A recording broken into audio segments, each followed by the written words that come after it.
ஆரம்பிக்கலாம்.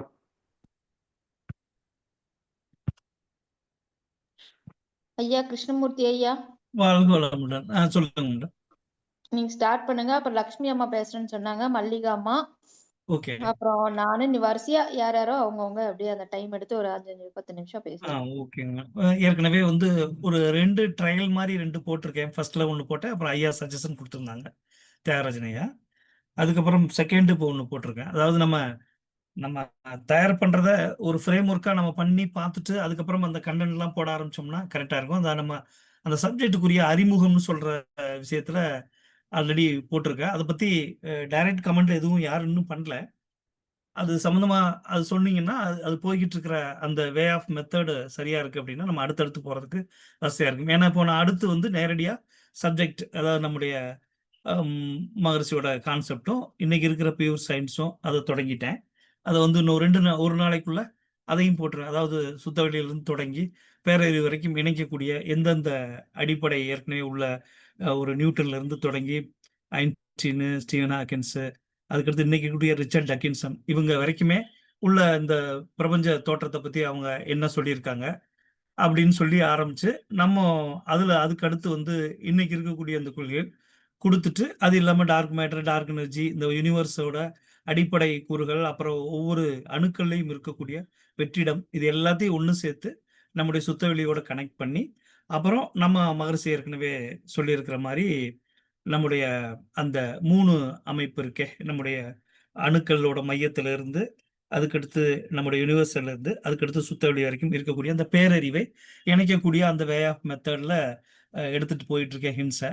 அது நாளைக்கு வந்து டைரக்டா அது பண்றேன். பட் அந்த ஸ்டார்டிங் நம்ம பண்ண அந்த ஃப்ரேம் ஒர்க்கு, இப்போ 2வது அடிச்ச அந்த ட்ரையல் 2ன்னு போட்டு அனுப்பிச்சது, அது எந்த அளவுக்கு இருக்குன்னு குரு ஐயா அவங்க சொன்னாங்கன்னா கொஞ்சம் நல்லா இருக்கும்.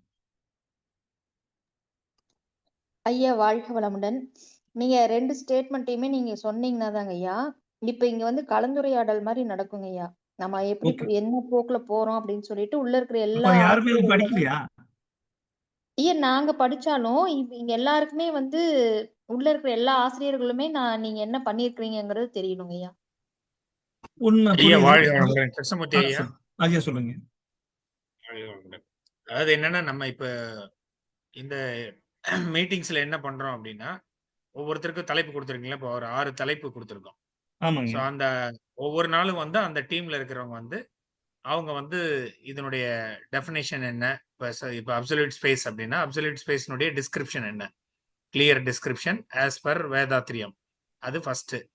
அதுக்கப்புறம் கான்சியஸ்னஸ்க்கும் அப்சல்யூட் ஸ்பேஸுக்கும் என்ன சம்பந்தம், அதனுடைய கனெக்டிவிட்டி என்ன அப்படிங்கிறத முதல்ல டிஃபைன் பண்றதுக்கான விவாதம் தான் நம்ம. ஏன்னா இப்போதான் ஸ்டார்ட் பண்ணியிருக்கோம், ஒவ்வொரு டாப்பிக்காக வந்துட்டு இருக்கோம். இன்னைக்கு உங்க டாபிக்.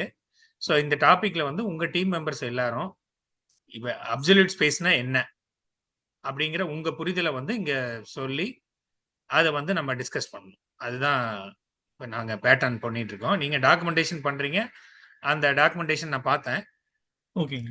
அது வந்து நீங்க அது ஒர்க் பண்ணிட்டு இருக்கீங்க, அது பேரலா போகட்டும். பட் இங்க வந்து நம்ம ஃபர்ஸ்ட் அசைன்மெண்ட் என்ன கொடுத்துருக்கோம்னா, எல்லாருமே எல்லா டாபிக்ல கொடுத்துருக்கிறவங்களையும் வந்து டெஃபினேஷன்ஸ் தான் ஃபர்ஸ்ட். நம்ம என்ன டெஃபைன் பண்ணியிருக்கோம், அது வந்து சயின்ஸ்ல என்ன சொல்றாங்க, எங்க வந்து அப்சல்யூட் ஸ்பேஸும் கான்சியஸ்னஸுக்கும் என்ன வித்தியாசம், இல்லை ரெண்டும் ஒன்று தானா அப்படிங்கிற விளக்கத்தை வந்து இங்க நீங்க உங்க புரிதல் நீங்க சொல்லணும். அது மாதிரி ஒவ்வொருத்தரும் அவங்களுடைய புரிதல் சொல்லுவாங்க. அதுல ஏதாவது மாற்று கருத்துக்கள் இருந்து இல்லை அதுக்கு வந்து அடிஷனல் ஏதாவது இம்ப்ரூவ்மெண்ட்ஸ் இருந்ததுன்னா அது இங்க இல்ல பெரியவங்க வந்து உங்களுக்கு இன்ஃபர்மேஷன் கொடுப்பாங்க. இதுதாங்க என் பேட்டர்ன். ஸோ உங்க டீம்ல இருக்கவங்க ஒவ்வொருத்தரும் வந்து வாட் இஸ் அப்சல்யூட் ஸ்பேஸ், அதுதான் ஃபர்ஸ்ட். அது வந்து என்னன்னு விளக்கமா சொல்லுங்க. ஓகே. இப்போ நம்ம அந்த ஒரு ஃபார்மேட் படி போலாங்கிறதுக்காக அந்த டைட்டிலு, அப்புறம் வந்து அந்த சுய அறிமுகம் இதெல்லாம் போட்டிருந்தோம். ஸோ நம்ம பொறுத்தளவுக்கு இப்போ நமக்கு வந்து 3 சவால்கள் நமக்கு இந்த சப்ஜெக்டை ஹேண்டில் பண்றதுக்கு இருக்கு. ஒன்று, மகரிஷிக்கிட்டே இருக்கக்கூடிய ஒரு முக்கியமான விஷயம் என்னன்னா, மகரிஷி பிரம்மஞானம் வரைக்கும் கொடுக்கும்போது 1986 அவங்க தொடங்கும்போது அவங்க கொடுத்ததுல வந்து, அதாவது காலம் என்பதை தனியா வரையறுக்கலாம். மகரிஷி மொத்தமா அந்த 3 தரம் 3 திறம்னு சொல்லியிருப்பாங்க. அதுக்கடுத்து நாம வந்து ஒரு ஏறக்குறைய 90க்கு மேல மகரிஷி கொடுக்கும்போது அதுல வந்து காலம் என்பது தனியா பிரிச்சு பேசியிருப்பாங்க. ஸோ இந்த ரெண்டுலயுமே உள்ள காமனா நம்ம பொதுவா இருக்கக்கூடிய இந்த விஷயங்கள்ல சுத்தவெளியை பத்தி மகரிஷி பேசின விஷயங்களை நாம ஃபர்ஸ்ட் அதை எடுத்துக்கிறோம். அதை எடுத்துட்டு நாம ஆரம்பிக்கும் போது அப்போ முதல் விஷயம் என்னன்னா, மகரிஷி கொடுக்குற விஷயத்துல மெய்ஞான தத்துவங்கள், அதாவது நம்ம பொதுவா ரெண்டா பிரிக்கிறோம், அறிவியல், விஞ்ஞானம். மகரிஷி சொல்லி கொடுத்த கைடு தான். விஞ்ஞானம் என்பது அணுவின் துகள்ல இருந்தும் சப் அட்டாமிக் பார்ட்டிகள்ல இருந்து தொடங்குது. பட் நாம தொடங்கும் போது சுத்தவெளியில இருந்து தொடங்குறோம். இந்த ரெண்டையும் இணைப்பது தான் அந்த கட்டுரையோட அடிப்படை நோக்கமா இருக்கு. ஸோ அதுல வந்து இறை கொள்கைகளையும் மத கொள்கைகளையும் நம்ம முதல்ல அதை ஹேண்டில் பண்ணாம வச்சுட்டு அதை கடைசியில் வந்து ஃபைனல் பண்ணிக்கலாம். இப்போ நாம போகக்கூடிய வே ஆஃப் மெத்தட் என்ன அப்படின்னா, இப்போ விஞ்ஞானம் எந்த அளவுக்கு இந்த சுத்தவெளியை பத்தி பேசுது அப்படிங்கிற முதல் விஷயம். அதுல வந்து அதுக்குள்ள இருக்கக்கூடிய விஞ்ஞான கருத்துக்கள் நம்ம எடுக்கிறோம். அப்படி எடுக்கும்போது அதுல முதல் விஷயம் என்னன்னா, மெய்ஞானம், அதாவது மெய்ஞான தத்துவங்கள், அறிவியல், இயற்கையை அல்லது ஆதியை பற்றி மனித பரிணாமம் வரைக்கும் என்ன போதிக்குது, அதோட மூலமும் முடிவும் என்ன அப்படிங்கிற விஷயம். அதுக்கடுத்து அணுத்துகள்களை பத்தி, அதாவது ரெண்டாவது நம்ம வந்து ஆதியை பத்தி பேசுறோம். ரெண்டாவது அணுத்துகள், சப் அட்டாமிக் பார்ட்டிகல் சொல்றதுல இருந்து, அட்டாமிக் பார்ட்டில இருந்து, அதாவது இந்த விஞ்ஞானம் தொடாத இடம் அப்படின்னு சொல்லக்கூடிய, அதாவது காலதூர பருமன் வேகம் என்ற அந்த அடிப்படைக்குள்ளதான விஞ்ஞானம் செயல்படும். அதை தாண்டி இருக்கக்கூடிய விஷயத்த நம்ம தொடங்குறோம். அதுக்கடுத்து இறையியல்னு சொல்லக்கூடிய நம்ம அதாவது பகுத்தறிவாதம், இந்த 3 பேர்த்துக்கு நம்ம பதில் சொல்ல வேண்டிய ஒரு பதிலாத்தான் அந்த கட்டுரையை நம்ம ஆரம்பிக்கிறோம். ஸோ அப்படி இந்த 3 பேருக்கும், அதாவது பகுத்தறிவாதிகள், விஞ்ஞானிகள், இறையாளர்கள், அது சமய கோட்பாளர்கள், இந்த 3 பேருக்குமே இந்த சுத்தவெளி பேரறிவு இதன் மூலமாக நாம என்ன செய்யறோம், இந்த 3 பேருக்குமே உள்ள ஒரு பதில் என்ன பதில் அப்படின்னு பார்க்கும்போது இந்த மூவருக்கும் நம்ம ஒரு சரியான பதிலை வழிகாட்டுதலை நம்ம கொடுக்கணும். அதுக்கு முன்னாடி அவர்கள் வச்சிருக்க கொள்கைகள், நம்ம தர்க்கவாதம்னு சொல்லுவாங்களே, அதாவது நம்ம ஏற்கனவே ஒருத்தர் ஒரு கொள்கையில் இருப்பாங்க, அந்த கொள்கையை நாம போய் நம்முடைய கொள்கையை சொல்லி அவங்க கொள்கையில் எந்த அளவுக்கு சரி இருக்கு தவறு இருக்குன்னு நம்ம காட்டி, அதுக்கப்புறம் நம்ம சொல்ற மாதிரி நம்ம என்ன செய்யறோம், இப்போ அதுல விட்டு போன விஷயங்களை எல்லாம் நம்ம பேசுறோம். பேசிட்டு அதுக்கப்புறம் இதன் மூலமா அந்த மூணுக்குமே பதில் சொல்ற மாதிரி, அதாவது தெய்வீகம், இறைஞானம், அந்த வரை சமய கோட்பாடுகள், அதுல வந்து அதுக்கடுத்து வந்து நம்முடைய விஞ்ஞானம், அதாவது விஞ்ஞானம் எந்த நிலையில இருக்கு, அணுத்துகள் அந்த சப்அட்டாமிக் பார்ட்டிகளோட தான் இருக்கு.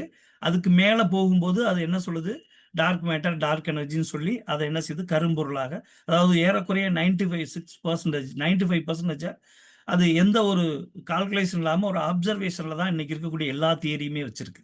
அப்போ நாம டைரக்டாவே சுத்தவெளியை தொடங்கணும் அப்படின்னா முதல்ல நம்ம அந்த இடத்த ரீச் பண்ண முடியாது. முதல்ல இந்த விஞ்ஞான கொள்கைகளை பூரா எடுத்துக்கிறோம். எடுத்து இன்னைக்கு இருக்கக்கூடிய நம்முடைய 4 பேரை நம்ம காமனா எடுத்துக்கிறேன். ஒரு முதல் ஆள் யாருன்னு கேட்டீங்கன்னா நம்முடைய நியூட்டன் எடுத்துக்கிறோம். அவர் வந்து இந்த யூனிவர்ஸோட தயாரிப்புல எந்த அளவுக்கு, அதாவது இந்த யூனிவர்ஸோட அந்த தயாரிப்புல எந்த அளவுக்கு வந்து அவரோட அப்சர்வேஷன் என்ன அப்படின்னு பார்க்கும்போது அவர் தெளிவா ஒரு விஷயத்த சொல்றாரு. என்னன்னா, ஆரம்ப விதிகள், மைய விதிகள் எல்லாமே சரிதான், ஆனா அந்த யூனிவர்ஸோட நேரடி தொடக்கத்திற்கு பரிணாமம் தான் அடிப்படையா இருக்குன்னு நியூட்டன் சொல்றாரு. செகண்ட், அவருக்கு பின்னாடி நம்ம பார்க்கும்போது நம்ம ஐன்ஸ்டீனை பார்க்குறோம். ஐன்ஸ்டீன் வரும்போது அவர் என்ன சொல்றாரு, God's does not plays dice அப்படிங்கிறார். அதாவது எல்லா கொள்கையுமே வந்து இறைவனோடதுன்னு சொல்லாதீங்க, இந்த இயற்கையோட அந்த படைப்போட பிரம்மாண்டம் எனக்கு ரொம்ப அற்புதமா இருக்கு, அதை நான் ரசிக்கிறேன், ஆனா கடவுள் தண்டனை கொடுப்பாரு, தண்டிப்பாரு, இந்த விஷயங்கள் மேல என் நம்பிக்கை இல்லை, அதாவது பிரபஞ்சத்தோட தொடக்கத்தில் இருக்கக்கூடிய கடவுளுக்குன்னார். மூணாவது, நமக்கே தெரியும், ஸ்டீவன் ஹாக்கின்ஸ் நேரடியாவே அவர் வந்து இல்ல, அவசியம் இல்லை, த கிராண்ட் டிசைன் சொல்லக்கூடியதுல அவர் புத்தகத்துல அவசியம் இல்லை, அதாவது இறைவனோட இது அவசியம் இல்லை, டார்வினோட உயிர் கோட்பாடு மாதிரி இதுவும் தானாகவே இந்த பிரபஞ்சம் தோன்றுச்சு அப்படின்னு அவரு ஒரு இடத்துல நிற்கிறாரு.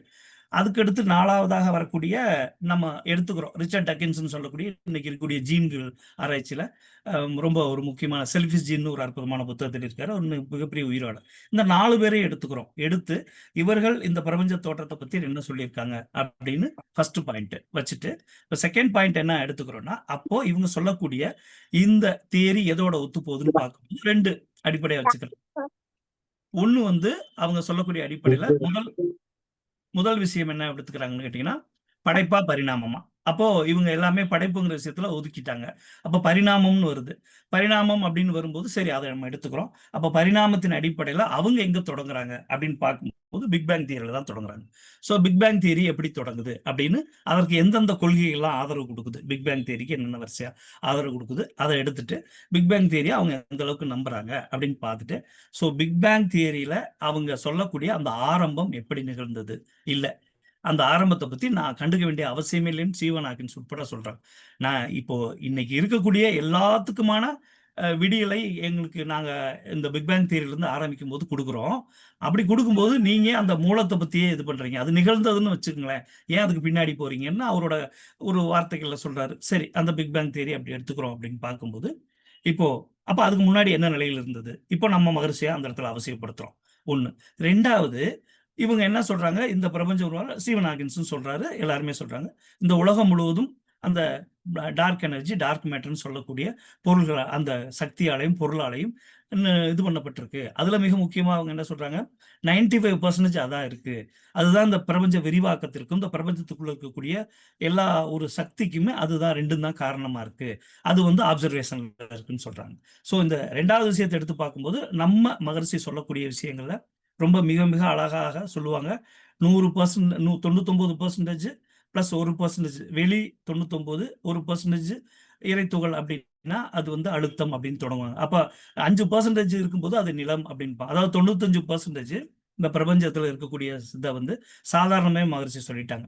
ஸோ அப்போ நாம இந்த கரும்பொருளை பற்றி விவரிக்கக்கூடிய விஷயங்களை, கரும்பொருளை பத்தி என்னென்ன ஆப்சர்வேஷன் வச்சிருக்காங்களோ அதெல்லாம் எடுத்து அடுத்த கட்டுரையில நம்ம அதை எப்படி என்ன சொல்றாங்க, இப்ப வேதாத்திரியத்துக்கு என்ன இருக்கு அப்படிங்கிறத நம்ம கொண்டு வரோம். அது மட்டும் இல்ல, ஒவ்வொரு ஒவ்வொரு அணுக்குள்ளையுமே பாத்தீங்கன்னா 99.9% வெற்றிடம் தான் இருக்கு. மீதி ஒரே 1% தான் எலக்ட்ரான், புரோட்டான், நியூட்ரான் இருக்கு. அந்த 99.9 என்ன இருக்குன்னு கேட்டா சப்பாட்டாமிக் பார்ட்டிகல் இருக்கு, அது இருக்கு, இது இருக்குன்னு சொல்றாங்க. பட் அதுக்கும் அந்த கரும்பொருளுக்கும் சம்பந்தம் இல்லை. அதாவது சுத்த வெளியில இருக்கக்கூடிய இந்த பிரபஞ்சை உருவாக்குற விஷயத்துல தான் dark matter, dark energy involve ஆயிருக்கு. பட் ஒரு அணுவோட மைய உள்ளுக்குள்ள இருக்கக்கூடிய எலக்ட்ரான், புரோட்டான், நியூட்ரான் போக மீதி உள்ளது எல்லாமே அவங்க என்ன சொல்றாங்க அப்படின்னா அதுக்குள்ள இருக்கக்கூடிய சப்பாட்டாமிக் பார்ட்டிகளோட அடிப்படைன்னு சொல்றாங்க. ஸோ நம்ம இது எல்லாத்தையுமே ஒரு பக்கம் கொண்டு வந்து நிறுத்திட்டு இப்போ இந்த இடத்துல நம்ம 3 விஷயத்தை டிக்ளேர் பண்றோம். பிக் பேங் தியரிக்கு ஒரு தொடக்கம் இல்லை. ஃபர்ஸ்ட். ரெண்டாவது, இந்த பிரபஞ்சத்தில் இருக்கக்கூடிய 2 சக்தி, ஒன்னு கம்ப்ரசிவ், இன்னொன்னு ரிபல்சிவ். ரிபல்சிவ் பத்தி ஒரு நியூட்டன் உட்பட எல்லாருமே என்ன சொல்றாங்க, ஒரு சக்திக்கு எதிர்விசை உண்டுன்னு சொல்றாங்க. அந்த எதிர்விசையை தர்றது எது, அதை பத்தி எங்கேயுமே பெரிய அளவுல இல்லை. ஸோ இந்த 2 விஷயம், அதாவது நம்ம அந்த பிரபஞ்சத்தை வேகம், விரைவு, இந்த 2 விஷயத்த நம்ம வேகம், விவேகம், இந்த 2 விஷயத்த வச்சு நாம அப்படியே வந்து சுத்தவெளியை தொடங்கி அதுக்கடுத்து ஒவ்வொரு துகள் தொடங்கி நம்ம வழக்கம் போல அதுக்கப்புறம் எல்லாத்தையும் கொண்டு வந்து சப்மிட் பண்ணி எண்டில் வந்து வேதாத்திரியத்தில் இருக்கக்கூடிய இந்த பிக் பேங் தியரியா இருக்கட்டும், இன்னைக்கு இருக்கக்கூடிய அணுக்களா இருக்கட்டும், இந்த அணுக்கள் மூலமாக ஏற்பட்ட, அதாவது இறைத்துகள், அணுக்கப்புறம் இருக்கக்கூடிய இந்த நம்முடைய முக்கியமா விட்டு போன அந்த ஜீவகாந்த தத்துவம், பிரபஞ்சகாந்த தத்துவம், இதை இணைச்சு அதன் மூலமாக உருவான பஞ்சபூதங்கள், அதன் மூலமா உருவான யூனிவர்ஸ், அதுக்கப்புறம் வந்த இந்த சக்தி, நம்முடைய உயிர் ஓரறிவுல இருந்து ஆறறிவு வரைக்கும் நம்ம நிரூபிக்கிறதுக்கான ஒரு வாய்ப்பா எடுத்துக்கிறோம். என்ன அப்படின்னா, எனக்குள்ள ஒரு சந்தேகம் என்னன்னு கேட்டா, இதெல்லாம் என்னோட அந்த இதுல போறக்கூடிய விஷயம். இதுல நீங்க உங்க சஜஷன் சொல்லுங்க ஃபர்ஸ்ட். செகண்ட், இதை ஒரு 30 நிமிஷத்துக்குள்ள நம்ம இதை எப்படி கவர் பண்றதுங்கிறத அட்வைஸும் கொஞ்சம் சொன்னீங்கன்னா நல்லா இருக்கும். வாழ்க்கை வளமுடன். வாழ்க வளமுடங்க ஐயா. இப்ப நீங்க வந்து எப்படின்னா, அதாவது சுத்த வெளியிலிருந்து மனிதன் வரை உள்ள எல்லாத்தையுமே கவர் பண்றீங்க. ஆனா நம்ம 6 செஷன்ஸா பிரிச்சிருக்கோம். அது எதுக்கு பிரிச்சிருக்கோம்னா, அந்த கான்ஃபரன்ஸ்ல எப்படி உரைகள் வந்து டைம் லைன்ஸ் ஸ்கெடியூல் அமைக்கப்படுது அப்படிங்கிறத பொறுத்து தான் நம்ம கொடுத்துருக்கோம். அதனால இப்போ உங்களுக்கு கொடுத்துருக்க தலைப்பு வந்து only absolute space and consciousness. So உங்களுடைய ஆராய்ச்சி, உங்களுடைய கட்டுரை, கண்டென்ட் ஆஃப் யுவர் இது டாக்குமெண்ட் எல்லாமே அதை அதை சார்ந்து மட்டும்தான் இருக்கணும். அதுக்கு மேல வெளியே போக தேவையில்லை. நம்ம இப்ப இறைத்துகள்னு சொன்னீங்கன்னா, இறைத்துகளுக்கு தனியா டீம் இருக்கு. இறைத்துகள், விண்ணு, அதை பத்தி பேசுறதுக்கு அவங்க ஆராய்ச்சி பண்றதுக்கு தனியா டீம் இருக்காங்க. இதுதான் வந்து அங்க பேட்டர்னே. அதாவது கான்ஃபரன்ஸ்ல பேட்டர்னே எப்படின்னா, first session absolute space and consciousness, then ஒரு பிரேக் இல்ல ஒரு Q&A செஷன், தென் நெக்ஸ்ட் வந்து இறைத்துகள், லைஃப் ஃபோர்ஸ், அதை பத்தி பேசுவாங்க. அதுக்கப்புறம் ஒரு பிரேக், ஒரு டிஸ்கஷன். ஸோ இப்படிதான் வந்து அந்த கான்ஃபரன்ஸ்னுடைய ஸ்ட்ரக்சர் வந்து அமைக்கப்பட்டிருக்கு. ஸோ அதுல வந்து இப்போ 1.5 மணி நேரம் இருக்கு அப்படின்னு சொன்னா 3 பேர் பேச வைக்கலாம், இல்ல 2 பேர் பேச வைக்கலாம். பேஸ்ட் ஆன் த சப்ஜெக்ட், அந்த டெப்த் ஆஃப் த சப்ஜெக்ட் பொறுத்து அவங்க வந்து பேச வைப்பாங்க. ஸோ நம்ம வந்து இப்போ தயாரிக்கிறது எதுக்கு அப்படின்னா, இதனுடைய கிளியர் டெஃபினேஷன் அப்சல்யூட் ஸ்பேஸ்னா என்ன from Vethathiriyam point of view. First அதுக்கு என்னென்ன தன்மைகள் இருக்கு, அதுக்கு என்ன ப்ரூஃப், இல்ல அதை எப்படி நம்ம விளக்குறோம் அப்படிங்கிற விளக்கம். தென் நம்ம டீம் மெம்பர்ஸ் என்ன அவங்களுடைய இன்ட்யூஷன்ல இல்ல அவங்க படிச்சதுல இருந்து எடுத்து அவங்க கொடுக்கக்கூடிய கருத்துக்கள் எல்லாத்தையும் சேர்த்து இந்த இந்த ஃப்ரேம் ஒர்க்குக்குள்ள நம்ம முடிக்கணும். அதாவது absolute space as a consciousness அப்படிங்கிறது எப்படி நம்ம ப்ரூவ் பண்ண போறோம், இல்ல எப்படி அதுக்கு வந்து விளக்கம் கொடுக்க போறோம். நீங்க அதுக்கப்புறம் அடுத்த ஸ்டேஜ்ல நீங்க இப்ப அப்சல்யூட் ஸ்பேஸுக்கும் இந்த கான்சியஸ்னஸுக்கும் சயின்ஸ் என்ன சொல்றாங்க, சயின்ஸ்ல என்ன பண்ணிட்டு இருக்காங்க அப்படின்னு கொடுத்தீங்கன்னா அதுக்கு அதுக்கு அடுத்த ஸ்டேஜ் அது வந்து சயின்டிபிக்கா என்ன சொல்றாங்க. இப்ப நீங்க சொன்ன மாதிரி மற்ற தியரிஸ்ல என்ன சொல்றாங்கிறது கூட நம்ம சொல்ல வேண்டாம். ஏன்னா இங்க வர்றவங்க வந்து எல்லா தியரியில இருக்கிறவங்களையும் தான் கூப்பிடுறாங்க, பொதுமக்களை தான் கூப்பிடுறாங்க. இதே வந்து நம்ம ஸ்பெசிபிக் டீம், இது வந்து வேதாத்திரியம் சார்ந்தவங்க மட்டும்தான் கலந்துக்கிற கருத்தரங்கமா இருந்ததுன்னா நம்ம அதை பத்தி மட்டும் பேசலாம். ஸோ இது வந்து பப்ளிக். ஸோ சயின்டிஸ்ட் இருப்பாங்க, டாக்டர்ஸ் இருப்பாங்க, இன்ஜினியர்ஸ் இருப்பாங்க, இன்னும் மற்ற விஞ்ஞானிகள் இருப்பாங்க. எல்லாருமே கலந்துக்கக்கூடிய கூட்டமா இருக்கிறதுனால நம்ம வேதாத்திரியம் என்ன சொல்லுது, சயின்ஸ் என்ன சொல்லுது, நம்ம என்ன ப்ரொபோஸ் பண்றோம் அப்படிங்கறத மட்டும் உங்க டாபிக் உள்ள கவர் பண்ணிக்கணும். இதுதான் வந்து அந்த நீங்க கேட்டது 30 மினிட்ஸ்ன்னு சொன்னதுக்காக. அதுக்கப்புறம் இந்த ஸ்ட்ரக்சர்ல வந்து நம்ம என்ன புதுசா என்ன கொண்டு வர்றது, என்ன சொல்ல போறோம். ஏன்னா ஏற்கனவே புத்தகங்கள்ல சொல்லப்பட்டது, கருத்துக்கள்ல சொல்லப்பட்டது, இல்ல வேதாத்ரி மகரிஷியோட ஸ்பீச்ல சொல்லப்பட்டது, அதையே திரும்ப ரீப்ரொடியூஸ் பண்ணாம, ஏன்னா அது மாதிரி நிறைய புக்ஸ், நிறைய கட்டுரைகள்லாம் வந்துருச்சு ஆல்ரெடி. நம்ம வந்து புதுசா விஞ்ஞான உலகத்துக்கும் பொதுமக்களுக்கும் என்ன சொல்றோம், இந்த சமுதாயத்துக்கு இதனால என்ன பலன், இத நம்ம முன்னெடுத்துட்டு போறதுக்கு என்ன வழிமுறைகள் அப்படிங்கறது அந்த ஸ்ட்ரக்சர்ல தான் நம்ம நிக்கணும். இதுதாங்க ஐயா பாயிண்ட்.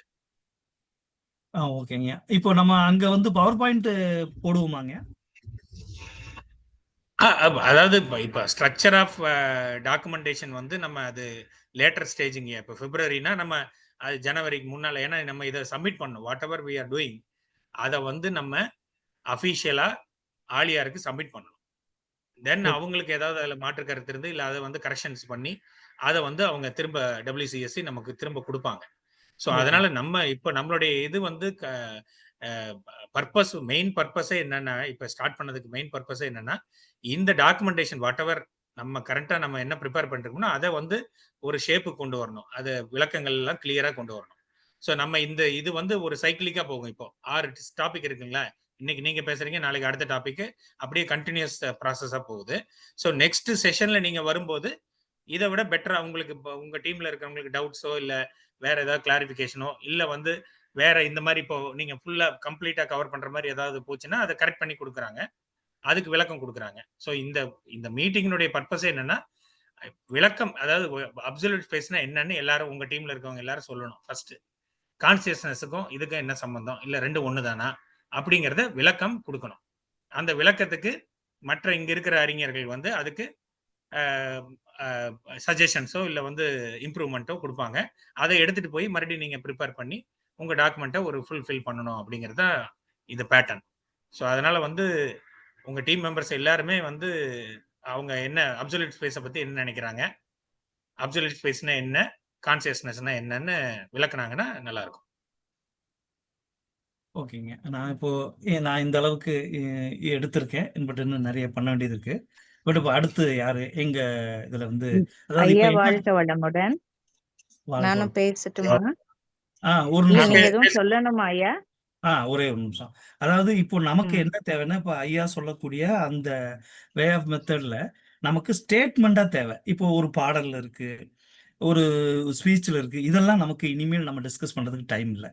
நமக்கு என்னன்னா எல்லாமே ஸ்டேட்மெண்டா வேணும். அப்போ என்னன்னா இப்போ நான் அதுக்கு தான் நான் போட்டுக்கிட்டே இருக்கேன். அது ரொம்ப முக்கியம். ஏன்னா இப்போ ஒரு பாடல்ல இருக்குன்னு சொன்னா அந்த பாடலை வச்சு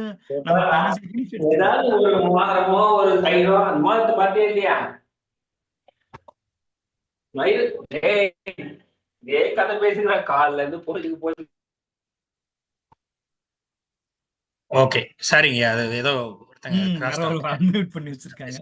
அதனால வந்து அப்போ இப்போ என்ன தேவை இருக்கு அப்படின்னு கேட்டா, இப்போ எல்லாருமே நான் என்ன சொன்னா, இப்போ நம்ம குரூப்ல வெளியில நம்ம அந்த பொது குரூப்ல நம்ம போடுறதெல்லாம் ஓகே தான். ஆனா நம்ம குரூப்ல ஸ்டேட்மெண்டா இதை அப்படியே பார்ட்டா எடுத்தா தான் அதை நம்ம இணைச்சு கம்பைன் பண்ணி போகும்போது ஈஸியா இருக்கும். இப்போ என்னன்னா, ஒரு பாடல் ஒன்று போடுறோம், ஷேர் பண்றோம்.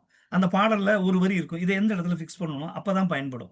பட் இப்போ நம்ம போய்கிட்டு இருக்கிற அந்த என்ன சொல்றது, அந்த உருவம் கொடுக்குற மாதிரி, ஒரு ஸ்ட்ரக்சர் கொடுக்குற மாதிரி நம்ம முயற்சி பண்ணிட்டு இருக்கோம். அதுக்கு எல்லாருமே நம்ம குரூப் மெம்பர்ஸ் எல்லாருமே ஸ்டேட்மெண்ட் ஃபார்ம்ல நீங்க ரெடி பண்ணி போட்டீங்கன்னா தான் நாம என்ன இது இங்க இருக்கா. இப்போ ஒண்ணும் இல்ல, மாதிரி சொல்லும்போது ஒரு ஸ்பீச்ல சொல்றாங்க, அவங்க சொல்லும்போது ஒவ்வொரு இறைத்துகளும் மூச்சு விட்டுக்கிட்டு இருக்கு. எவ்வளவு ஒரு முக்கியமான பாயிண்ட் அது. அது இப்போ ஐயா சொன்ன மாதிரி இப்போ பொதுமக்கள் இருக்கட்டும், சயின்ஸுக்கா இருக்கட்டும், அதை நம்ம எப்படி சொல்லும்போது அப்போ உள்ளுக்குள்ள அந்த சுழ்ந்தழுத்தும் ஆற்றல் உள்ள நுழைந்து அது திரும்பும் போது அதுல இருக்கக்கூடிய அந்த ஆற்றல், அதனாலதான் அவங்க ஒவ்வொன்றையும் இயங்கிக்கிட்டு இருக்கு ஒவ்வொரு துகளும். அப்போ ஒவ்வொரு துகளும் மூச்சு விட்டுட்டு இருக்கு. இந்த மாதிரி பாயிண்ட்ஸ் எல்லாம் அவங்க உள்ளுக்குள்ள பாயிண்ட்ஸா போட்டீங்கன்னா கலெக்ட் பண்ணி அதை கற்றையா மாத்துறது எல்லாத்துக்கும் ஈஸி. ஆனா வெறும் பாடலோ இல்ல எங்கேயோ ஒரு பக்கம் ஒரு தியரி இருக்கு அப்படின்னு சப்மிட் பண்றது நமக்கு என்னன்னா, அதை எந்த இடத்துல பொருத்துறோம், எந்த இடத்துல போய்கிட்டு இருக்கோம்னு நமக்கு தெரியாது. அதனால எல்லாத்தோட ஹெல்ப் என்னன்னு கேட்டீங்கன்னா, கூடிய மட்டும் ஸ்டேட்மெண்டா போடுங்க. வெறும் பாடலை ஷேர் பண்றதோ இல்ல கண்டென்ட் ஆடியோவோ வீடியோவோ ஷேர் பண்றதுல இருந்து திரும்பி படிச்சு நம்ம போயிட்டு இருக்கணும். இப்போ நமக்கு இருக்கக்கூடிய நேரத்துல ஒரு structure form end of the ஸ்டேஜுக்கு வரும்போது நாம அந்த ஸ்டேட்மெண்டா போடுங்க, அது நல்லா இருக்கும்னு நான் நினைக்கிறேன். அது உங்களோட கருத்து என்னன்னு சொல்லுங்க. இல்ல அதுதாங்க. நான் அதனாலதான் அந்த குரூப்லயே மேல வந்து பின் பண்ணி வச்சிருக்கேன் இன்ஸ்ட்ரக்ஷன்ஸ், என்ன பண்ணணும் என்ன பண்ணக்கூடாதுன்ட்டு. டூஸ் அண்ட் டோன்ட்ஸ் அங்கேயே கொடுத்துட்டேன். அப்படியே ஃபார்வர்ட் பண்ணாதீங்க. நம்ம வந்து ஆமா அது ரொம்ப அந்த முக்கியம். ஆனா நம்ம குரூப் பண்ணிக்கிட்டே இருக்க திருப்பி படிச்சு இது எந்த இடத்துல ஃபிக்ஸ் பண்றது, எந்த இடத்துல போறது அப்படின்னு ஒரு குழப்பம் அதனால இருந்துகிட்டே. எல்லாருமே அதுதாங்க, அது பர்பஸே அதுதான். இப்ப மாணிக்கவாசக ஐயா அதுதாங்க வந்து அதான். அதை எந்த இந்த இனிஷியேட்டிவ் குரூப்லயும் எடுத்து சரியா ஒரு வாரமா செய்யத்தான் வந்து அதை கருக்கலாம். பண்ணிட்டு இருக்கோம். ஒரு வாரமா அதுதான் பண்ணிட்டு இருக்கோம். So okay. ஸ்டேட்மெண்ட்ஸ் தான் நாங்க கேட்டுட்டு இருக்கோம். எல்லாத்திட்டையும் வந்து கரெக்ட்டுங்க. நீங்க ஸ்டேட்மெண்ட். படிச்சிருக்கலாம், எங்க வேணா படிச்சிருக்கலாம். பட் ஆமா. அதோட டெஃபினிஷன் சொல்லுங்க. டெஃபினிஷன் எந்த இடத்துல ஃபிக்ஸ் பண்றீங்க அந்த இடத்த, அதான் ரொம்ப முக்கியம். இப்ப அம்மா பேசலாம். நீங்க பேசுங்கம்மா, லட்சுமி அம்மா. ஐயா வாழ்க வளமுடன். ஐயா வாழ்க வளமுடன். நான் வந்து முதல்ல சுத்தவெளி பத்தின டெஃபினிஷன் தான் ஸ்டார்ட் பண்ணணும். சுத்தவெளி எல்லா இடத்துலயும் எல்லை இல்லாம நீக்கமற அடக்க நிலையில இருக்கும் பேராற்றல் தான் சுத்தவெளி. அது பூரணம், அறிவாற்றல். சுத்தவெளியோட தன்மைகளாக மகரிஷி ஐயா சொல்ற வற்றாயிருப்பு, பேராற்றல், பேரறிவு, காலம். இத வந்து நான் நம்ம வந்து வற்றாயிருப்பு அப்படின்னா அக்ஷய பாத்திரம் மாதிரி எடுக்க குறையாம இருக்குன்னு வாங்க மகரிஷி ஐயா.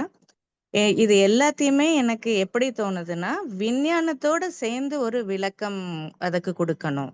ஏன்னா நாம வந்து இப்ப ஒரு அருமையான காலத்துல இருக்கோம். நிறைய கண்டுபிடிப்புகள் நடந்துட்டே இருக்கு. இந்த ஜேம்ஸ் வெப் டெலிஸ்கோப் எல்லாம் அவ்வளவு ஆழ்ந்து டீப் ஸ்பேஸ் பிக்சர்ஸ் எடுத்து யூக்ளிட் டெலிஸ்கோப் எல்லாமே நமக்கு கொடுத்துட்டு இருக்காங்க. அதனால நமக்கு வந்து இது ஒரு ரொம்ப நல்ல பொற்காலம்னு சொல்லலாம். இப்போ இந்த வற்றா இருப்புன்றதுக்கு அதுவே மிகப்பெரிய உதாரணம் நமக்கு. ஜேம்ஸ் வெப் டெலிஸ்கோப் எல்லாம் இப்ப எடுத்து எங்கேயும் இப்ப எவ்வளவோ லைட் இயர்ஸ் தொலைவுல இருக்க படத்தை எல்லாம் நமக்கு எடுத்து கொடுத்துட்டு இருக்கும் பொழுது வற்றா இருப்புன்னு மகரிஷி ஐயா என்ன சொல்றாங்க, எடுக்க குறையாமல் அங்க வந்துட்டே இருக்கு, வர இன்னும் இருக்கு, அது இன்னும் எக்ஸ்பேண்ட் ஆயிட்டே இருக்கு. இது வற்றா இருப்புக்கு மிக சிறந்த உதாரணமா நம்ம சொல்ல முடியும். அதுக்கு அடுத்தது அதோடைய பேராற்றல், அந்த சூழ்ந்தழுத்தும் ஆற்றல், காலம். இது ரெண்டையும் எனக்கு நான் இப்போ ரீசெண்டா நான் நிறைய அந்த ஈர்ப்பு அலை வானியல் பத்தி நான் நிறைய சொல்லிட்டு இருந்தேன். அந்த ஈர்ப்பு அலை வானியலோட அதை முழுக்க நம்ம ஆராய்ச்சி பண்ணினோம்னா விஞ்ஞானிகள் இன்னும் கண்டுபிடிச்சிட்டு இருக்காங்க. அவங்களுக்கு அறுதியிட்டு சொல்ற வரைக்கும் விஞ்ஞானம் அந்த உண்மையை நோக்கி நகர்ந்துகிட்டு தான் இருக்கும். நாம இன்ட்யூஷன்ல பார்த்தோம்னா அவங்க சொல்றது கருந்துகள்கள் சேரும் பொழுது இந்த ஈர்ப்பலை வானியல், இந்த ஈர்ப்பு அலைகள் ஏற்படலாம் அப்படின்றாங்க. நான் அதை ஆராய்ச்சி செஞ்சோம்னா இதை விட மிகப்பெரிய சக்தினாலதான் அந்த ஈர்ப்பலையல் வானியல் ஏற்படலாம் அப்படின்னு நமக்கு வேதாத்திரியம் ஃபாலோ பண்ற நமக்கு தெரியுது. ஸோ அது சார்பா நம்ம எல்லாரும் இன்னும் ஆராய்ச்சி செய்து இது வந்து நம்ம மகரிஷி ஐயா சொல்ற சூழ்ந்தழுத்தும் ஆற்றலால் ஏற்படுவதுதான் அந்த ஈர்ப்பலைவானியல். அதுல ஒரு அதுல ஒரு நுண் இயக்கம் ஏற்படுறதுதான் அந்த கால மாற்றம். இது ரெண்டுத்துக்கும் நம்ம இதுல விளக்கம் அழகா கொடுக்க முடியும். அதுக்கு அடுத்தது வந்து பேரறிவு. அதுதான் நம்ம சுத்தவெளி பேரறிவு. இந்த பேரறிவு வந்து நார்மலா நம்ம எல்லாரும் மனிதன் மூளையில சிந்திக்கிறது பேரறிவுன்னு நினைக்கிறோம். ஆனா இங்க இருக்க ஒவ்வொரு பொருள்களையும் ஒவ்வொரு தன்மையிலையும் அந்த குவாண்டம் லெவல்ல அந்த சிறிய லெவல்ல கூட அந்த கான்சியஸ்னஸ் வேலை செய்யுது. நான் சுத்தவெளி டாபிக் எடுத்திருக்கிறதுனால நான் என்னோட கான்சியஸ்னஸ் வந்து அந்த ஆஸ்ட்ரோ லெவல்ல அது எப்படி வேலை செய்யுது, இவ்வளவு பிரம்மாண்டமான பிரபஞ்சத்தை சூழ்ந்து அழுத்திட்டு இருக்குது சுத்தவெளி. அந்த பிரபஞ்சத்துல நமக்கு தெரிந்தது 5% மேட்டர் தான், மிச்சம் இருக்கிறது தெரியாதுன்னு சொல்றாங்க. அந்த எல்லாமே அவ்வளோ பிரம்மாண்டமான இது ஒரு இயக்க ஒழுங்கோடு எல்லாம் எப்படி நடந்துகிட்டு இருக்கு, அத வந்து நம்ம கான்சியஸ்னஸ்க்கு ரிலேட் பண்ணலாம். இது போக இந்த மகரிஷி ஐயா சொல்ற இந்த 4 இது தவிர சில தியரிஸ் வந்து நம்ம வேதாத்திரியத்துக்கு ஒத்து வருது. இப்ப பிக் பேங்கும் பெரிய தவறு கிடையாது. அவங்க சொல்றது ஒரு புள்ளி வெடித்து வந்ததா சொல்றாங்க. ஆனா இப்ப புதிதா ஒரு multiple singularity theory by doctor Richard லூன்னு ஒண்ணு இருக்கு. அவங்க சொல்றது வந்து பல இடத்துல இந்த மாதிரி வெடிப்பு ஏற்பட்டு இந்த மேட்டர் உருவாகி இருக்கலாம் அப்படின்னு தான் சொல்றாங்க. ஸோ அது நம்ம வேதாத்திரியத்துக்கு நியரஸ்டா வருது. அது நம்ம ஒரு ரிசர்ச்ல சேர்த்துக்க முடியும். அதுக்கு அடுத்தது ஸ்ட்ரிங் தியரி இருக்கு. ஸ்ட்ரிங் தியரி வந்து எப்படி ஒரு பார்ட்டிக்கலாவும் பிஹேவ் பண்ணுது, வேவாவும் பிஹேவ் பண்ணுது, இது எல்லாமே நம்ம வேதாத்திரியத்துக்கு ஒத்து வர மற்றொரு விஷயம். ஸோ இந்த தியரிகளையும் இந்த கிராவிடேஷனல் வேவ்ஸ், இந்த மல்டிபிள் சிங்குலாரிட்டி, இந்த ஸ்ட்ரிங் தியரி, இது மூணையும் கொஞ்சம் இன்னும் நிறைய ஆராய்ச்சி பண்ணி அதோட கண்டென்ட்டையும் சேர்த்துக்கிட்டோம்னாலே இந்த அப்சல்யூட் ஸ்பேஸ் அண்ட் இது வந்து நமக்கு ஒரு ஃபுல் டெஃபினிஷன் கொடுக்க முடியும்னு நினைக்கிறேன் ஐயா. வாழ்க வளமுடன். நான் இன்னும் வேற ஏதாவது விட்டுருந்தேன்னா ஜஸ்ட் எனக்கு கொஞ்சம் சொல்லுங்க, நான் ஆட் பண்ணிட்டு அது சார்பா நான் இது பண்ணிட்டு எல்லாம் சேர்த்து எடுத்து சொல்றேன் ஐயா. வாழ்க வளமுடன். வாழ்க வளமுடன்மா. சரியான பாதையில தான் போறீங்க. நம்ம வந்து இதை ப்ரெசென்ட் பண்ண போறது வந்து ஒரு சாதாரண நார்மலான ஒரு சாரார் மட்டும் இருக்கக்கூடிய குரூப் இல்லை. எல்லா துறைகள்ல இருந்தும் வல்லுநர்களை சேர்ந்து இருக்கக்கூடிய போது அப்ப அறிவியலோட அறிவியல் ஆராய்ச்சிகள் ஆல்ரெடி நடந்துட்டு இருக்கு, லேட்டஸ்டா நடந்து கொண்டு இருக்கின்ற ஆராய்ச்சிகளையும் சேர்த்து அதை மேற்கோள் காட்டி அந்த ரெஃபரன்ஸையும் வச்சு நம்ம ஒரு விஷயத்த சொல்லும் போது அதனுடைய ஏற்பு திறன் வந்து அதிகமா இருக்கும் அப்படிங்கிறது கரெக்டான பாயிண்ட். வாழ்க வளமுடன். ஓகே, வாழ்க வளமுடன். வாழ்க வளமுடன். அடுத்தது உங்க டீம்ல சசிகலாங்கய்யா பேசுவாங்கய்யா. பேசுங்க. வாழ்க வளமுடன். வாழ்க வளமுடன். இப்போ வந்து சுத்தவெளி அறிவு அப்படிங்கிற வகையில சுத்தவெளி அப்படிங்கறதுடைய தத்துவம் அருட்தந்தை அவர்கள் சொல்வது தன்னிருக்கம் சூழ்ந்தழுத்தம் அப்படிங்கறதுதான் நமக்கு வந்து மெயின் கான்செப்டா நான் வந்து புரிஞ்சு எடுத்திருக்கேங்கய்யா.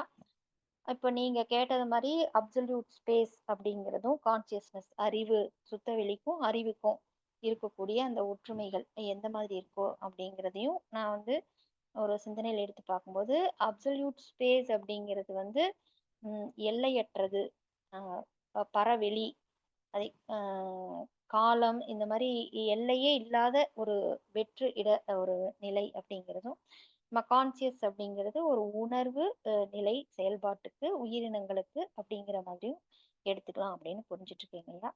ரெண்டாவது வந்து இந்த தன்னிருக்கம் சூழ்ந்தழுத்தம், இதுக்கு வந்து தனித்தனியா நிறைய ஆரம்பத்துல இருந்து இப்ப வரைக்கும் இருக்கக்கூடிய அறிவியல் தியரிஸ் எல்லாம் வந்து எடுத்து பார்த்ததுல எனக்கு வந்து எப்பவுமே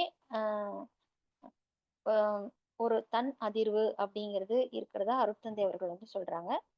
சுத்தவெளி அமைதியாய் இருக்கிறது என்றால் அசைவற்றது ஸ்டாட்டிக் என்று பொருள் அல்ல.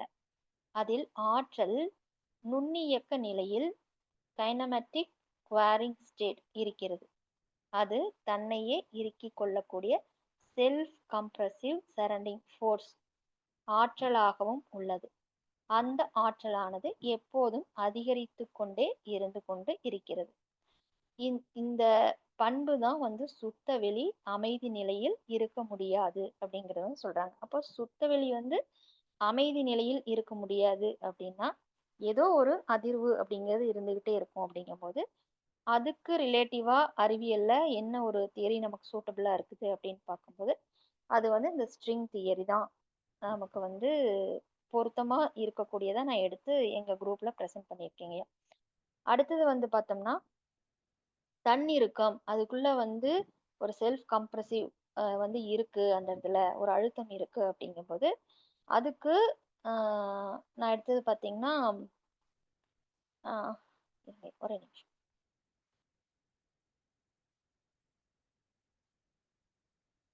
காஷ்மீர் எஃபெக்ட். இது வந்து எப்படின்னா முக்கியமா அறிவியல்ல அது சொல்றது என்னன்னா குவாண்டம் வேக்யூம் பற்றி, அதாவது 0 பாயிண்ட் எனர்ஜி இருக்கக்கூடிய இடத்துல கூட ஒரு அழுத்தம் இருக்குது அப்படிங்கிறது வந்து நிரூபிச்ச ஒரு தியரிங்க அது.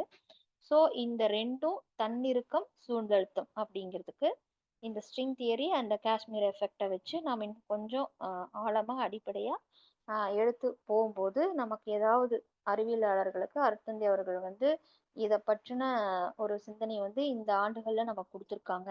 ஸோ இதுக்கு இது ஒரு பொருத்தமாக இருக்குமா அப்படிங்கிறத பற்றி கூட நாம் எடுத்து வைக்கலாமா அப்படின்னு சொல்லிட்டு இந்த ரெண்டையும் வந்து ரிலேட் பண்ணி எடுத்து வச்சிருக்கீங்கய்யா. அப்புறம் இன்னொன்று பார்த்தீங்கன்னா நிறைய தியரிஸ் வந்து ஆரம்ப கட்டத்துல இருந்து அறிவியலாளர்கள் வந்து கண்டுபிடிச்சு எடுத்திருக்கிறாங்க. அப்போ அதில் ஸ்டெப் பை ஸ்டெப்பாக பார்த்தோம்னா கிளாசிக் மெக்கானிக்ஸ் அப்படின்னு இருக்குது, தெர்மோடைனமிக்ஸ் இருக்குது, எலக்ட்ரோ மேக்னட்டிசம் இருக்குது, special relativity, general relativity, quantum mechanism இருக்கு, குவாண்டம் ஃபீல்டு தியரி இருக்கு. இப்போ கிட்டத்தட்ட அந்த அளவுக்கு நம்ம நெருங்கி வந்துட்டோம். அடுத்தது வந்து காஷ்மீர் எஃபெக்ட். ஸோ இது வந்து வெறுமையான இடத்துல கூட ஒரு உலோகத்தட்டை வச்சோம்னா ஒண்ணுக்குள்ள ஒண்ணு வந்து ஈர்ப்பு எந்த அளவுக்கு உருவாகுது 0 பாயிண்ட் எனர்ஜில அப்படிங்கும்போது, ஸோ அந்த இடத்துல ஒரு தன் இறுக்கம் ஈர்க்குது அப்படிங்கும்போது அந்த இடத்துல ஒரு தள்ளல் இருக்குது. ஸோ தன் இறுக்கம் சூழ்ந்த அழுத்தம் அப்படிங்கிறது இருக்கு அப்படிங்கிறத நம்மளால புரிஞ்சுக்க முடியுது. அடுத்தது வந்து இந்த ஸ்ட்ரிங் தியரி, இதுதான் வந்து நம்ம நான் சொன்ன மாதிரி அந்த அதிர்வு அப்படிங்கிறது எப்பவுமே இருக்குது அப்படிங்கும்போது அருட்தந்தை அவர்கள் சொல்லப்பட்ட தத்துவம் இதுக்கும் இந்த அறிவியலுக்கும் கொஞ்சம் மேட்சிங்கா இருக்குன்னு நான் எடுத்து வச்சு அது சம்பந்தமா இன்னும் தொடர்ந்து ஆய்வு செய்துட்டு இருக்கேங்க. நன்றி, வாழ்க வளமுடன்.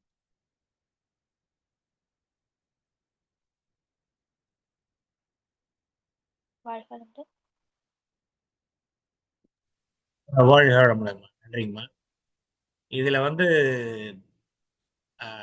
இந்த காசிமர் எஃபெக்ட் வந்து 1848 வந்து 1948 நினைக்கிறேன், சரியா கரெக்டா தெரியல. ஸோ அப்பவே வந்து இதை கண்டுபிடிச்சு அந்த தியரி வந்து கொடுத்துட்டாங்க. அது வந்து நீங்க சேர்க்கும் போது இப்போ லேட்டஸ்டா அது 2025ல இந்த காஷ்மீர் எஃபெக்டை பத்தி என்ன ஆராய்ச்சி பண்றாங்க அப்படிங்கறதே எடுத்துட்டு வந்தீங்கன்னா இன்னும் பெட்டரா இருக்கும். சரிங்க. இது வந்து 1948ல வந்து நெதர்லாந்து இருக்கிறவங்க தான் இது கொடுத்துருக்குறாங்க. அவரும் வந்து பார்த்தீங்கன்னா குவாண்டம் ஃபிசிக்ஸ் லெவலில் தான் அன்னைக்கே வந்து ஆராய்ச்சி பண்ணி கொடுத்துருக்குறாரு சொன்னாங்க. அன்னைக்கு ஜெயபாலா கிட்ட பேசும்போது சொல்லியிருந்தேன். ஸோ இந்த ரெண்டும் எனக்கு மெயின். சுத்த வெளி அப்படின்னு சொன்னாவே தன்னிருக்கம் சூழ்ந்தழுத்தம் ஒரு அதிர்வு, அது எந்த மாதிரி இருக்கு அப்படிங்கிறத பற்றிய ஒரு தேடுதல் தான் நான் எடுத்து வச்சிருக்கேன். அறிவியல் ரீதியாக நாம் அதை எப்படி சொல்லி புரிய வைக்க முடியும் அப்படிங்கிறத மட்டும்தான் தேடிட்டு இருக்கேன். ஓகேங்கம்மா. அதுல வந்து நீங்க ஒரு பாயிண்ட் வந்து சொன்னீங்க, சுத்தவெளி வந்து அசைவற்றதுன்னு சொல்ல முடியாதுன்னு. ஆக்சுவலா நான் இல்லைங்கய்யா, சுத்தவெளியில வந்து மகரிஷி கொடுத்துருக்காருங்கய்யா. அவர் புக்ல இல்ல கொடுத்ததை எடுத்து நான் அப்படியே வாசிச்சிட்டேன். Question answer session. அதாவது சுவாமிஜி, சுத்தவெளி என்பது அமைதி நிலையில் உள்ளதா, அதில் அது சூழ்ந்தழுத்தும் ஆற்றல் எவ்வாறு உருவாகிறது அப்படின்னு கேட்ட இடத்துல இயக்கமின்றி அம்மா அமைதி அந்த நிலையிலே ஒரே ஒரு இடத்துல தான் வந்து கேள்வி பதிலெல்லாம் வந்தபோது அந்த மாதிரி சொல்லியிருக்காங்க. சுத்தவெளி அசைவற்றதுன்னு நீங்க எடுத்தீங்கன்னா மட்டும்தான் எல்லாத்தையும் ப்ரூவ் பண்ண முடியும். அந்த அசைவற்றதுக்கும் ஒரு மீனிங் அவர் என்ன சொல்லியிருக்காரு, அம்மா படிச்சாங்க. எனக்கு என்ன புரிஞ்சுட்டேனாங்க அம்மா, இப்போ ஒரு டேம் இருக்கு. டேம்ல வந்து சரி. வாட்டர்ல இருக்கு. அந்த வாட்டர் வந்து அசையாம இருக்குன்னு வச்சுக்கங்க. அப்படின்னா அது வந்து அதுல அது அது அதுக்கும் நார்மலா ஓடிட்டு இருக்கிற தண்ணிக்கும் வித்தியாசம் இருக்கு இல்லைங்களா? அத நம்ம பார்க்க ஆமா. முடியல. அது ம். போல தான் அது அசைவற்று இருந்தாலுமே அதுல பேரறிவு, பேராற்றல் நிறைஞ்சு இருக்கு. இருக்கு. அது ஆமா. விரிவடைஞ்சிட்டே போறதுனால அந்த பொட்டன்ஷியல் எனர்ஜி விரிவடைஞ்சுக்கிட்டே போயிட்டே தான் இருக்கும். ஆமா. எவர் இன்கிரீசிங் அப்படிங்கிற கான்செப்ட்ல தான் ஐயா வந்து சொல்றாங்க. சோ அதனால சரி. ஆடிட்டே இருக்கு, அசைஞ்சிட்டே இருக்குங்கிறது இல்ல. அந்த ஆமா. அந்த மீனிங்ல வரக்கூடாதுங்கிறதுக்காக சொன்னாங்க அந்த பாயிண்ட். ஆமாங்கய்யா. கரெக்ட் அதுக்கு தான். அடுத்த பேரா வந்து என்ன குடுத்திருக்காருன்னா, நான் அத படிக்கல. அதனுடைய இதுவரைக்கும் நான் மறுபடியும் படிக்கிறேங்கய்யா. சுத்த வெளி அமைதியாய் இருக்கிறது என்றால் அசைவற்றது என்று பொருள் அல்ல. அதில் ஆற்றல் நுண்ணியக்க நிலையில் இருக்கிறது. அது தன்னையே இறுக்கிக் கொள்ளக்கூடிய ஆற்றலாகவும் உள்ளது. அந்த ஆற்றலானது எப்போதும் அதிகரித்துக் கொண்டே இருந்து கொண்டு இருக்கிறது. இந்த பண்பினால் சுத்தவெளி அமைதி நிலையில் இருக்க முடியாது. அதனுடைய துண்டுபட்ட பகுதியாகிய நாம் அமைதியாக இருக்கிறோமா? ஒரு சில நேரங்களில் அமைதியாக இருப்பதாக கூறுகிறோம். ஆனால் அப்பொழுதும் உடல் இயக்கம் அல்லது மன இயக்கம் நடந்து கொண்டுதான் உள்ளது. சுத்தவெளி அமைதி நிலையிலேயே இருந்திருக்குமானால் பரிணாமமும் இல்லை, இந்த பிரபஞ்சமும் தோன்றியிருக்காது, நாமும் இருந்திருக்க மாட்டோம் அப்படின்னு சொல்லியிருக்காருங்க ஐயா பதிலு. சோ அந்த வந்து அமைதி அவர் விளக்கமா சொல்றாங்க. அதுல என்ன சொல்றாங்கன்னா, அமைதிங்கிறது நம்ம நினைக்கிற அமைதி இல்ல. ம், ஆமா கரெக்ட். நம்ம நினைக்கிற அமைதிங்கிறது நான் சைலண்டா உட்கார்ந்து இருந்தேன்னா, ஆனா என்னோட பாடியில உள்ள எல்லா அணுக்களும் ஓடிக்கொண்டு தானே இருக்கு. அந்த ஆமா. அமைதி இல்ல. அதுக்கு தான் அந்த ம், ஈக்குவேட் பண்ணேன் நானு. அந்த பொட்டன்ஷியல் எனர்ஜி அப்படிங்கிறது, இப்போ இதுல மேட்டூர் டேம்ல தண்ணி வந்து 100 அடி இருக்கு. அப்ப இருக்கிற பொட்டன்ஷியல் எனர்ஜியும், 120 அடி வரும்போது இருக்கிற பொட்டன்ஷியல் எனர்ஜி டிஃபரன்ஸ். ஆனா அங்கிருந்து பார்க்கிறவங்களுக்கு தெரியாது. தண்ணி இருக்கு. அவ்வளவுதான். அத எப்ப தொறந்து விடுறோமோ, அப்பதான் அதனுடைய வேகமும், அது 50 அடியில இருக்கும்போது திறந்து விடுறபோது இருக்கக்கூடிய அந்த ஃபோர்ஸும், 120 அடியில இருக்கும்போது திறந்து விடக்கூடிய ஃபோர்ஸும் டிஃபரன்ஸ் இருக்கு இல்லைங்களா? அது இயக்க ஆமாங்க. நிலைக்கு வரும்போது தான் அந்த இத உணர முடியும். ஆனா அது நிலையாக இருக்கும்போது, அது அமைதியாக இருக்கும்போது, அந்த அமைதி, அது வந்து பேரமைதி ஆமா. அது. அந்த ம், அமைதியா இருக்கும்போது பொட்டன்ஷியல் எனர்ஜி இருக்கு. Still it is there. Potential energy கூடிக்கொண்டே இருக்கு, விரிந்து கொண்டே இருக்கு. அத வந்து நம்மனால உணர முடியாது. அதுதான் நுண்ணிய நிலைகள்னு சொல்லிட்டாரு. ஆமாங்கய்யா அந்த கரெக்ட். நுண்ணிய இது அந்த ஆற்றல் இருக்கு இல்லைங்களா? அந்த ஆற்றல தான் அவரு மென்ஷன் பண்றாரு. அது பப்ளிக்குக்கு சொல்லும்போது அவங்களுக்கு இயல்பா புரியறதுக்காக அந்த மாரி குடுத்திருக்காங்க. ஆனா தியரியில எந்த தியரிலயும், எந்த புக்லயும் வந்து அவரு சொல்லும்போது டெஃபினிஷன் குடுக்கும்போது தெளிவா குடுத்திருக்காங்க. அது அந்த பாயிண்ட் நோட் பண்ணிக்கணுங்கிறதுக்காக சொன்னேங்கம்மா. வாழ்க வளமுடன். ஆமாங்கய்யா. அப்ப அதுதான் வந்து அப்சல்யூட் ஸ்பேஸ்க்கு வந்து அந்த ஆ இவங்க நியூட்டன் அவங்கலாம் வந்து என்ன சொல்லியிருக்காங்க அப்படின்னா, ஆ எதையுமே கடந்த எல்லை இல்லாத ஒரு இடம். பரப்பளவு, கால எல்லை இல்லாத ஒரு ஒரு வெற்று இடைவெளி அப்படிங்கிறது அதனுடைய பண்பு வந்து பார்த்தோம்னா, புற உலகம் சார்ந்தது அப்படின்னு சொல்றாங்க. இதுக்கு வந்து இடம், திசை, இயக்கம் ஆகியவற்றிற்கு வந்து அடிப்படை. அங்குள்ள சக்திகள் கிராவிட்டி அண்ட் லைட் மட்டுமே உணர முடியும். அதாவது நடுநிலை, எந்த செயலும் இல்லாத ஒரு நிலை அப்படிங்கிறத குடுத்துருக்காங்க நியூட்டனோட தியரியில. ஆனா அதே அப்படியே கான்சியஸ்னஸ்க்கு வந்தோம்னா, அது வந்து உயிரில் உள்ள செயல்படக்கூடிய ஒரு உணர்வு. சிந்திக்கிற உணர்வு அது மாதிரியான ஒரு உயிர். பண்பு பார்த்தா, ஆ நினைவு, எண்ணம், ஆ அனுபவம் இது எல்லாமே வந்து அந்த கான்சியஸ்னஸ்ல வருது. அப்போ வந்து இயக்கத்துக்கும் இயக்கமற்றதுலயும் அதே தான் இருக்குது, இயக்கத்துக்குள்ளயும் அதே தான் இருக்கு அப்படிங்கிறதையும் அறிவியல்ல வந்து நமக்கு ஆம், குடுத்திருக்காங்கய்யா. ஈவ் மலர் மாறன் கை உயர்த்தியிருக்காங்க. அம்மா பேசுங்கம்மா. அறிவு மலர் மாறன். வாழ்ப்பாள் முடியலையா? இல்ல அந்த மனசாட்சி எல்லார்கிட்டயுமே சொல்லிக்கணும். நான் வந்து 26ஆம் தேதி ஆழியார் போறதா இருக்கோங்கய்யா. இங்க ஒரு 15 பேரு பிரம்மஞானம் கூட்டு போறோம். அதுக்கப்புறம் 3ஆம் தேதியிலேருந்து 10ஆம் தேதி வரைக்கும் அட்டன் பண்ண முடியாது இந்த இது. பிஹெச்பின்னு அந்த உயர் தத்துவ விளக்கம் அந்த கிளாஸும் இருக்கு போட்டிருக்கோங்க இல்லையா? 3ஆம் தேதியில இருந்து அது. அதையும் சொல்லிட்டு பெருமாள் ஐயா மீட் பண்ணிட்டு வருவேன். அதான் சரி ஐயா வந்து யாராவது வந்து வேற ஏதாவது பத்தி நம்ம ஆராய்ச்சி பத்தியோ இல்லை வேற ஏதோ பத்தியோ ஏதாவது கேட்கணும் அப்படின்னா நான் கேட்டுட்டு வரேன். அதுக்காக தான் அட்ரஸ் பண்ணேன். ஏன்னா அவர் என்னோட கைடு. முன்னாடி நாங்க அந்த அந்த அறிவியல் ஆராய்ச்சி இதுல நான் இதா இருக்கேன். அங்க முன்னாடி சேர்ந்துருந்தேன். நம்ம அறிவியல் ஆராய்ச்சி செய்யறதுக்கு முன்னாடியும். அதனால எப்பயும் அவரை பார்த்துட்டு வருவேன். அதனால அவர்கிட்ட வேற ஏதாவது விளக்கமோ இல்லை நம்ம அறிவியல் பத்தமோ இல்லை அந்த ஆராய்ச்சி இந்த இன்டர்நேஷனல் இதை பத்தி ஏதாவது கேட்கணும்னா நான் கேட்டுட்டு வரேங்க. அதுக்காக தான் நான் அட்வைஸ் பண்ணுங்க. இந்த தகவல்கள் எல்லாம் வந்து இவங்க தான் ரவீந்திரநாத் ஐயா தான் ஹேண்டில் பண்றாங்க. ஓ சரி சரிங்க. ஓகேங்க ஓகேங்க. அவங்களுக்கு எப்படி கம்யூனிகேஷன் என்ன இன்டர்னலா என்ன கம்யூனிகேஷன் தெரியாது. நம்ம வந்து சரிங்க. WCSC R&D கீழே வந்து நம்ம ஒர்க் பண்றோம். அதனால வந்து அவங்க கிட்ட இருந்து தான் நம்ம இன்ஃபர்மேஷன் வாங்குறோம். அதே மாதிரி இந்த இதனுடைய இப்ப இது எப்ப நடக்க போகுது, டேட்ஸ், யாரு வரப்போறாங்க, என்ன அந்த வழிமுறைகள்லாம் வந்து ஸ்டில் இன் ப்ராசஸ். ஸோ அது அவரு தான் வந்து ஓகே அறிவிப்பு கொடுப்பாரு. சரிங்க சரிங்க. இல்லைங்க நான் சும்மா கேட்டேன். ஏன்னா எப்பயும் நான் ஓகே. பெருமாளையும் பார்த்து. இப்போதைக்கு டிஸ்கஸ் பண்ண வேண்டியது இல்லை. சரிங்க சரிங்க. ஓகேங்க ஐயா. ஒரு அதான் 10ஆம் தேதி வரைக்கும் கொஞ்சம் நான் இந்த ஜூம்ல வர்றது கொஞ்சம் கஷ்டம். அதையும் சொல்லிக்கலாம் அப்படின்னுட்டாங்க. வேற ஒன்றும் ஓகே. அது உங்க டீம்ல வந்து ஏன்னா நீங்க வந்து இது மெடிடேஷன் டீம், அந்த டீம்ல இருக்கவங்களுக்கு இன்ஃபார்ம் பண்ணிட்டு அவங்க அதை வந்து நீங்க வாட்ஸ்அப்ல பாத்துங்க. நான் வந்து இந்த ரெக்கார்ட் பண்ணியிருக்காங்க இல்லையா, அதை நான் அனுப்ப சொல்லி நான் கேட்டுக்கிறேங்க. அப்ப வந்து கூட ஓகே. கண்டிப்பா. அதான் நீங்க இந்த குரூப்ல எல்லாருமே இருப்பீங்கன்னு தான் நான் இப்பயே கொஞ்சம் ஹேண்ட் ரைஸ் பண்ணி அதுக்காக வெயிட் பண்ணி சரின்னு சொல்லிடலான்னு சொல்லிட்டாங்க. வேற ஒன்றும். அடுத்து நடராஜன் ஐயா. நடராஜன் ஐயா வந்திருக்காங்களா? வாழ்க வளமுடன். இளவரசி வாழ்க வளமுடன். ஐயா ஐயா சொல்லுங்க ஐயா. ஐயா சொல்லுங்க உங்க ஐயா இந்த சர்வதேச அளவுல எல்லா விதமான துறையில இருக்கிற ஸ்காலர்ஸ் எல்லாம் வர்றதுனால நாம விளக்கக்கூடிய விளக்கம் அதாவது சாமியினுடைய தத்துவத்தை மாறாமையும் இருக்கணும், கொஞ்சம் பொதுவாமையும் இருக்கும். பொதுவாகவும் அவங்க உணரக்கூடிய அளவுக்கும் நம்முடைய அந்த இது அமைஞ்சிருக்கணுங்க ஐயா. அதுல வற்றா இருப்பு, பேராற்றல், பேரறிவு, காலம் இது எப்படி ஒடுங்கி இருக்கிறதுங்கிற இதை வந்து நம்ம எப்படியெல்லாம் இன்னும் எளிமையான விளக்கத்தோட புரிஞ்சுக்கிற மாதிரி விளக்கணுமோ அதை செஞ்சுச்சு அதை விளக்கணும்னு நினைக்கிறேங்க ஐயா. அதே போல இன்னொரு முக்கியமான இது என்னன்னா, ஒரு பொருள் மீது மற்றொரு பொருள் மிதக்கும் பொருள் வழிதான் தாங்கும் பொருள் வழிதான்னு சாமி சொல்லி இருக்கிறத அது ஒரு முக்கியமான பாயிண்டா வச்சுக்கலாங்க.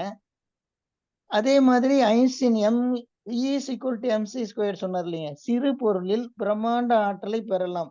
ஆனா அந்த சிறு பொருளுக்கும் மூலமாக இருக்கக்கூடிய அந்த இறைநிலை அரூபமாய் இருக்கிறது எப்படி இருக்குது. ஒரு முறை தியாகையா கூட நீங்க சொல்லியிருந்தீங்க. கருமையத்தை பத்தி பேசுறப்ப எத்தனையோ தலைமுறைகள் வந்து கூட கருமையம் வந்து அது அதாவது பருப்பொருள் இல்லாம அந்த இருக்கு அரூபமாகவே இருக்குது. அத்தனை பதிவுகளையும் அடக்குதுன்னு சொன்னீங்க இல்லைங்கய்யா. அந்த கருத்துக்களை எப்படி நம்ம விளக்கமாக பயன்படுத்த முடியும்னு தெரிஞ்சு அதுக்கு விளக்கம் கொடுக்கலாங்க. அதே போல தன்னிருக்கம், சூழ்ந்தழுத்தம் இதை பற்றியெல்லாம் நல்ல விரிவான விளக்கம் நாம அதாவது மற்றவங்களை உணர்ந்து கொள்ளக்கூடிய வழியில கொடுக்கலாம். அதுதான் சாமி சொன்னாருங்க. இறைநிலையில் இறுக்கமன்றி ஈர்ப்பேதும் இல்லை. இப்ப சயின்ஸ் கிராவிட்டின்னு சொல்லுதுங்க. அந்த கிராவிட்டிக்கும் நம்முடைய இறுக்கத்தால் மலர்ச்சி அடைகின்ற தன்மையினால் வரக்கூடிய விளைவுகளையும் நாம விளக்கலாம். இன்னும் போயிங்க தோலம், சூக்குமம், அந்த சூக்குமத்திற்கும் நுண்ணியதான தன்மை எல்லா தன்மைகளையும் கொண்டு இறைநிலை தானே ஒரு பொருளாக இருந்து தன்மை பல உடைத்து பல பொருள்களா இருக்கக்கூடிய அந்த விளக்கத்தையும் நம்முடைய ஆன்மீக கருத்துக்களில் இருந்து நாம விளக்கலாம். அது போல இன்னொரு முக்கியமான உதாரணத்தையும் சொல்லலாங்க. சயின்ஸ்ல வந்து சாமி அமெரிக்கா கொலராடோ ஸ்டேட்ல இது கோல்டன் யூனிவர்சிட்டியில் பேசினப்ப இந்த ஸ்காலர்ஸ் எல்லாம் கேள்வி கேட்டாங்க இல்லைங்கய்யா. இது நீங்க வந்து ஆமாங்கய்யா. இல்லைங்க அது வந்து நம்ம இப்ப நீங்க சொல்றது வந்து இது எப்படி நடத்தலாங்கிற இது சொல்றீங்க. அது ஆல்ரெடி நம்ம எல்லாத்துக்கும் இன்ஸ்ட்ரக்ஷன் கொடுத்தாச்சு. இது எளிமையா கொண்டு போய் சேர்க்கணும், பொதுமக்களுக்கு சேர்க்கணும், எல்லா துறைகள்ல இருந்த வல்லுநர்களுக்கும் புரியுற மாதிரி சேர்க்கணுங்கிறது நம்ம ஆல்ரெடி சொல்லிட்டோம். நம்ம இப்போ இன்னைக்கு பர்பஸ் என்னன்னா அப்சல்யூட் ஸ்பேஸ்னா என்ன, ஆ கான்சியஸ்னஸ்னா என்ன, அதுக்கு நீங்க விளக்கம் தேடி வச்சிருப்பீங்க. அந்த விளக்கத்தை சரிங்க. ஷேர் பண்ணிட்டீங்கன்னா மத்தவங்க அவங்க டீமுக்கு பயனுள்ளதா இருக்கும். சரிங்கய்யா. சரிங்க. இருக்கு. இன்னும் கொஞ்சம் எழுதி நான் அனுப்புறேங்கய்யா.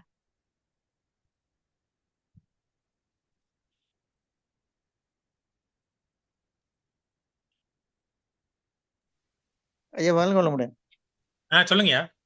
அதான் அந்த நம்ம தன்னிருக்கத்தை பத்தியும், சூழ்ந்தழுத்தும் ஆற்றலை பத்தியும் ரொம்ப விளக்கமா எல்லா பொதுவாக உணரும்படியும், சாமியினுடைய அந்த தத்துவம் மாறாமல் இருக்கும்படியும் கவனமாக நாம விளக்கலாங்க. அது என்னென்ன வருதோ அதை நான் திருப்பி எழுதி அனுப்புறேங்க ஐயா.